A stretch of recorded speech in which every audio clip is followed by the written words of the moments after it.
Parental fatigue, burnout. If you're feeling this, we get it. But there's one thing we use when we're feeling depleted. It's called Rehydrate. Delicious electrolytes that increase blood flow to your brain, organs, and nervous system, boosting your energy without anything nasty. Magic. Next time you're feeling flat, give Rehydrate a go. Available at Coles. This is the Happy Families Podcast. Hi, my name's Dr. Justin Coulson, and this is the podcast that's dedicated to making your family happier. Well, last week I shared the 5 things that every child should hear from their parents every day. This week I'm turning the tables, I'm flipping it upside down. I'm going to talk about the 5 things that no child should hear from their parents ever. And I'll explain why as we talk about these 5 things. As well as that, in today's Ask Dr. Justin, the question comes from a dad who had a very frustrating incident occur in a playground where his friend ended up taking it upon himself to discipline somebody else's child, and it very nearly got ugly. So I'll give my suggestions on how to deal with other people's children, both at home and in public places. And today, my tip of the week, well, it's a bit quirky. It's a little bit of a life hack that I think will help your kids to work out which foot goes into which shoe. If you've got little kids and they always put their shoes on the wrong feet, I think you're going to love this idea. Have you been wanting to attend one of Dr. Justin Coulson's parenting workshops, but so far your schedules simply haven't aligned? Then let him come to you. You can have one of Australia's most respected parenting experts in your lounge room. Learn how to build a strong connection with your children, how to really understand them, and how to discipline them in ways that teach and that everyone can feel good about. Plus, you'll have all of your parenting questions answered without even leaving your lounge room. Organise some friends and enjoy an intimate, thought-provoking, fun evening in with a parenting expert in your lounge room. Visit happyfamilies.com.au/lounge room for more information, or email kylie@happyfamilies.com.au. When I was a child and someone called me a name or said something unkind to me, I was taught to respond with the old poem, "Sticks and stones may break my bones, but words will never hurt me." Well, the truth is that words do hurt. They did hurt me then. They can still hurt me now, and they certainly hurt our children. Fortunately, for me, most of the time, the words that hurt me came from people who ultimately didn't end up meaning a whole lot to me. They were peers that are now long forgotten. They were teachers whose classes are nothing more than a distant memory for more reasons than one, I'm sure. And even strangers that somehow I managed to offend. But at the time, it all hurt, regardless of who said it and whether it hurts now. Now, there's a variation on the Sticks and Stones poem that goes like this. "Sticks and stones may break my bones, but words can also hurt me. Sticks and stones break only skin, while words are ghosts that haunt me. Pain from words has left its scar on mind and heart that's tender. Cuts and bruises now have healed.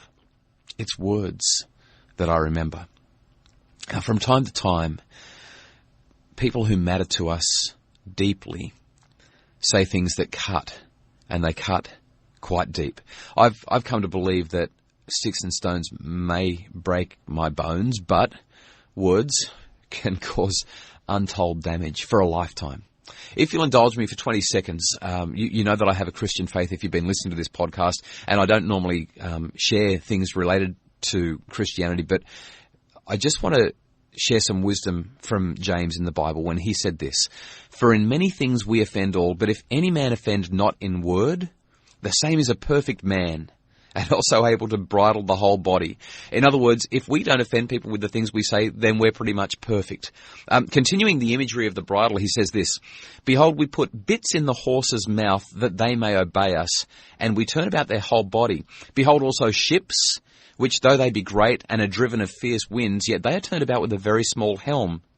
And then James makes his point. "The tongue also is a little member, just like the helm, or the rudder, or just like the bit in the horse's mouth. The tongue is also a little member, but behold how great a forest a little fire can burn. But the tongue can no man tame."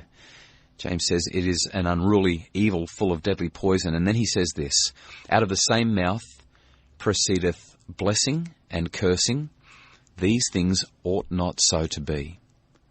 I really love that. I think it's really interesting that out of the same mouth that we utter those precious promises and that love to our children, all those beautiful things that I talked about that we can say to our kids when I shared last week's podcast, out of that same mouth, that same little member, we also allow these destructive and harsh and even venomous words to flow. We speak softly and lovingly and kindly in one breath, and then sometimes within 10 or 20 seconds, we turn around and we berate and we criticize and we demean and we embarrass and we inflict pain that just lingers in the soul of our children, and sometimes it stays there for a lifetime. There's every chance that somebody meaningful to you, maybe even a mother or a father, said something to you when you were young that you have never forgotten, even though you know they probably didn't mean it. They meant it in that moment and it stuck with you.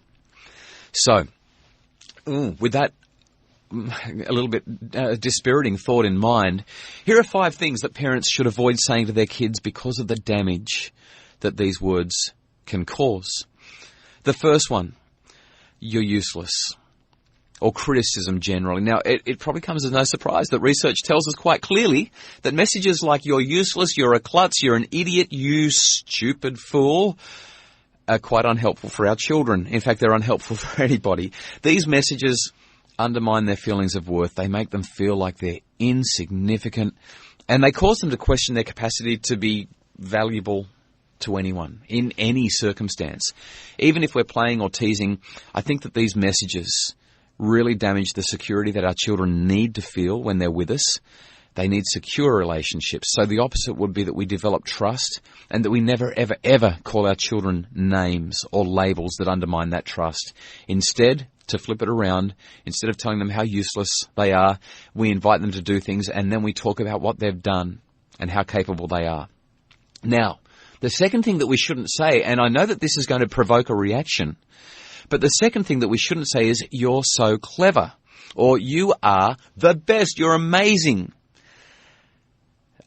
First off, I've just said that we shouldn't criticize. Now in the next breath, I'm suggesting that we shouldn't praise. In the last podcast, I mentioned that I'm going to do an entire podcast on praise. This is a sneak preview of what that podcast might contain. Why shouldn't we praise our kids? Well, unexpectedly, praise can be really quite unhelpful for our children. This is really counterintuitive, but bear with me for a second, because it's been replicated in dozens of experiments with literally thousands and thousands of children and students and even adults.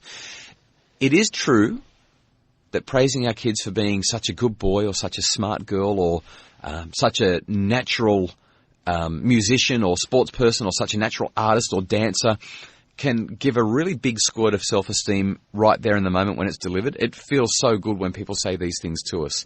But the problems start a little bit later when our kids experience perhaps a setback or a failure. And they end up questioning the praise.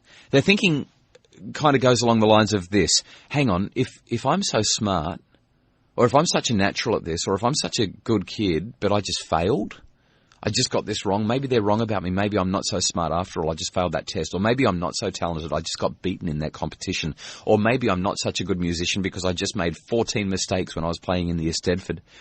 In fact, studies tell us that kids feel that if we praise them, they might not be that good at all. They actually take the praise as a judgment that they must need some special encouragement.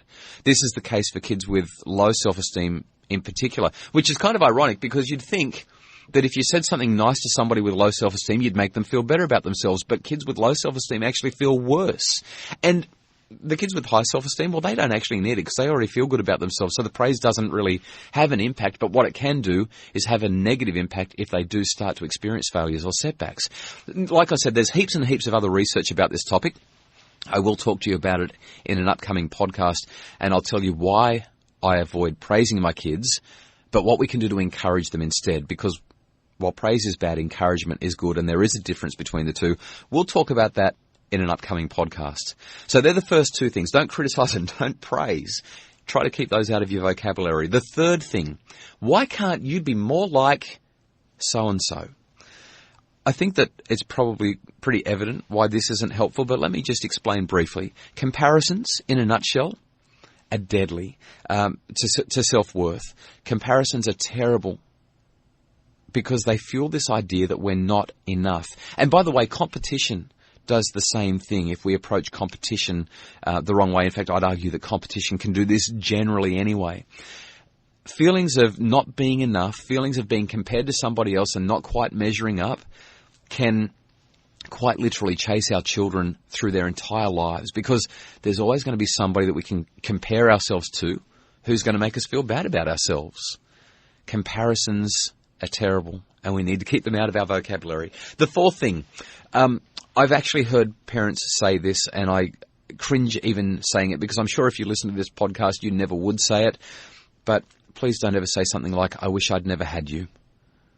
I probably don't need to explain that one. The damage that statements like that, or statements like, I hate you, they can cause such irreparable damage in some cases, especially when it's said in the heat of the moment, or especially when it's said in the cold light of day. So please, please, please bite your tongue, especially when your teenage daughter slams doors and stomps feet and tells you that she hates you. Or when your toddler says it. It's not smart, it's not clever, it's not funny to look at them and say, well, I hate you too. That does nothing to make relationships better or to make families happy. And the fifth thing is this, because I said so. See, as our children start to question us, we can often feel quite threatened. We can take their questions as an opportunity to tell them that we're powerful, to demand that our children do as we say simply because I'm the parent and I said so.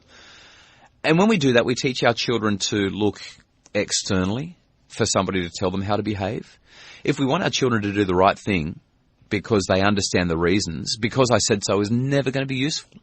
Instead, we can take their questions as an opportunity for teaching, as an opportunity to say, oh, that's really interesting that you're asking why. Why do you think? Why don't you tell me? Get their input. And if they have no idea, then we might spend some time explaining why. Now, no parent's perfect. There's every chance that our kids have heard at least some of these words from us at some time. But as we limit these phrases or eliminate them and replace them with much more constructive phrases, our kids will thrive. So, 5 things to kick out of our vocabulary. Number 1, you are useless. We shouldn't be criticising. Number 2, you're so clever. Let's avoid praising. Number 3, why can't you be more like? We need to kick out comparisons. Number 4, I wish I'd never had you, or I hate you. And number 5, because I said so. So, I'd like to hear from you. Go to happyfamilies.com.au/podcast/4, as in the number 4, and tell me, did someone ever say something hurtful to you? What things have stuck with you that you just wish you hadn't heard? Leave your answer at happyfamilies.com.au/podcast/4, and I'll be back in a second with some advice for a dad who wants to take disciplining other people's kids into his own hands. Toilet training. It's a milestone that parents look forward to. What is the best way to toilet train our children successfully? Dr. Justin Coulson has written a no-mess, no-fuss ebook to help called Toilet Training. Easy as 1, 2, wee. Written for busy parents, you'll whiz through a clear overview of toilet training without getting bogged down in too much detail. At just over 20 pages, the ebook can be digested in under 30 minutes. You'll find direct answers about toilet training based on scientific research, like how to know when your child is ready to toilet train, myths and conspiracies, theories about toilet training, and the most popular toilet training approaches and what science says about them. Some toilet training guides take longer to read than it should take to toilet train a child. This is the fast-flowing alternative to get your kids going at the right time in the right place and the right way. Toilet training. Easy as 1, 2, wee. Available at major online booksellers now or at happyfamilies.com.au. I received this email from someone who wanted to have a pretty serious question answered. This is what the email said. Dr. Justin, my 3 kids and my friend's 2 little ones were playing in the enclosed playground at the tavern while we were waiting for our meals to arrive. 4 of our 5 kids came out of the playground along with other people's kids, all crying within the space of a few minutes, claiming that another child in there had pushed them and yelled at them. And then another lot of kids came out as well. One lady saw and she came up to us and told us that she was a school teacher and wanted to address the child but didn't feel right. Her child was also pushed. The final straw came when my mate's little 3-year-old girl came out crying saying this kid had pushed her. My mate got up and went into the enclosure. I followed, and we saw this kid push another kid during this time. My mate was not happy. He slapped his hand on the side of the playground, which made a very loud noise, and in a heavy voice told the offending kid to cut it out and play nice. The kid almost, excuse the language, crapped his pants. Minutes later, the offending kid's parents tried to find out who the adult was that revved their child. My mate admits he was probably a bit over the top, but he was at his wit's end, and enough was enough. The father of the offending kid was very angry. After about 10 minutes walking around huffing and puffing, he and his family left. So, did my mate do the right or the wrong thing? What should parents do if their children are bullied in a playground? Well, great question. I'm not sure that there are any hard and fast rules here, but I think that there's a few basic principles that I can share that are helpful rules to live by, including the following. Here's the first thing. I would say don't ever threaten or hit or intimidate another person's child, because no matter how big a bully or a brat your child might be, how would you feel if a stranger, or perhaps even a friend, was to hit or frighten your child? In most cases, most parents would probably be pretty upset. They'd like you to deal with their child in nicer ways, in more effective ways. It's just not okay. So, what other options are there? Well, I'd say option number one, find the child's parents. Not all parents are going to respond warmly to another adult dobbing on their child, but unless a parent appears overly aggressive, I think the best thing to do is actually go to the parent of the child who's behaving in that antisocial way and politely let them know what's going on. You might say something like, look, I'm sorry to bother you. I'm not sure if you've noticed, but your little one seems a bit upset. He or she has been hurting some of the kids in the playground. I thought I should come and let you know. Now, if the person in that scenario in the email that I mentioned had gone and found the boy's father rather than taking things into his own hands, I think that the father probably would have responded a bit more calmly. He might have been a bit upset, might have been a bit embarrassed, but I don't think he would have huffed and puffed while he tried to work out who'd scared his child. I actually did this fairly recently in a park. The parents jumped off their seats and they came running when I mentioned it to them. They were pretty embarrassed about it. They got their little one away from the other kids straight away. And I actually felt so bad for them that I wanted to apologise to them and let them know that, look, everything's okay. I just wanted to let you know. So that's my first tip. Find them and quietly and gently say, I'm not sure if you've noticed, but there seems to be some problems in the playground. Your little one seems to be upset and seems to have hurt a couple of kids. Okay, the second tip is this. Remember what discipline is and what it's not. If you feel that you're the one who needs to deal with things, remember that discipline is not punishment. Discipline is not consequences. Discipline is not being the big adult who frightens people. Instead, discipline is about teaching kids good ways to act, and it's about helping kids solve problems. If a child can be approached and spoken with kindly and be given appropriate and gentle guidance, it's unlikely that other parents are going to be offended by what we're doing. If we can't find the child's parents, we might walk over to the child and say something like, "Is everything okay? You seem to be upset at the other kids." And then have a conversation with them. And if that doesn't go too well, ask if the little guy or the little girl can walk you to his or her parents. And remember, again, to approach them with a big smile and say, "Hi, you must be this little guy's mum and dad."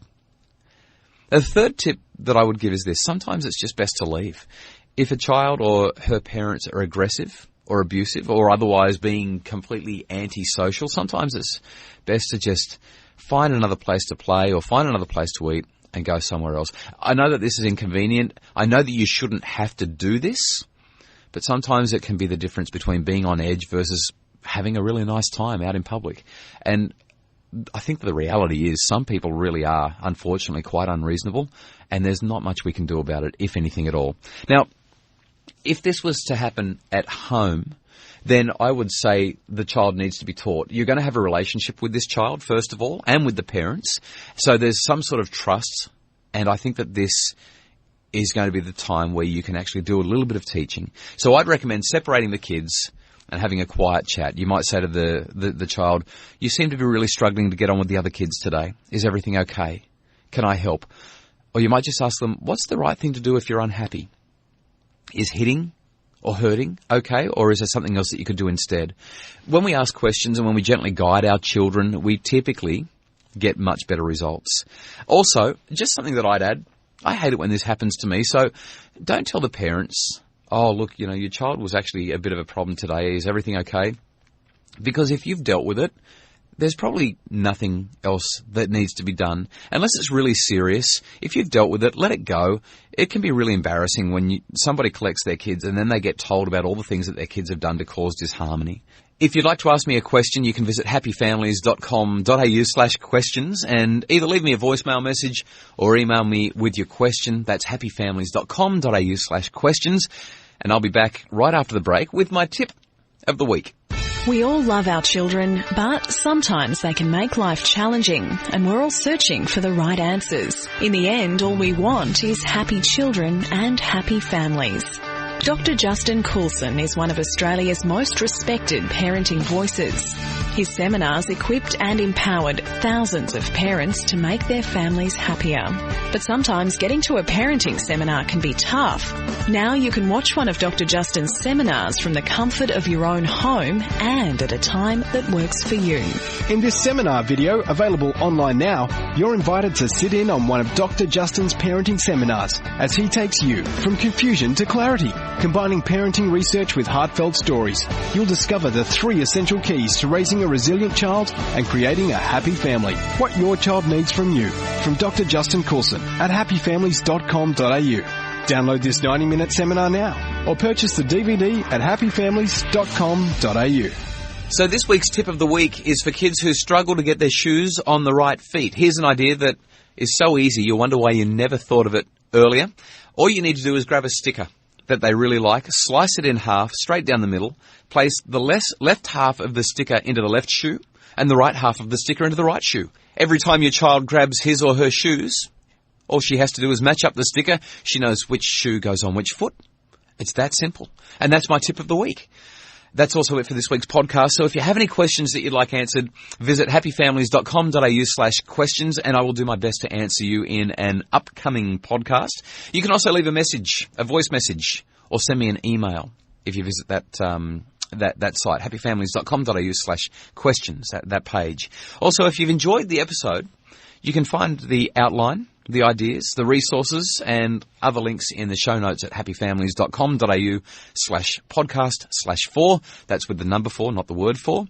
And if you think that this podcast could make your family happier, if it's given you room to improve and ideas to make life better, or if you think that it could make other people's families happier, I'd be really grateful if you'd visit the same website, happyfamilies.com.au/podcast/4, and there you'll find a pre-populated Twitter or Facebook post that you can share with your friends, your followers, and get the word out about the podcast. I'd also be really, really delighted if you would rate the podcast on iTunes. I've mentioned this before, but it's your ratings that determine the likelihood of the podcast being discovered by other people. The ratings increase the visibility of the podcast, and it helps other people to find out how I can help them to have happier families. So that's it for this week. Thanks again for listening, and I'll be back next week with another, hopefully terrifically exciting podcast. Until then, remember, you don't have to be the best parent in the world. You just have to be the best parent in your children's world.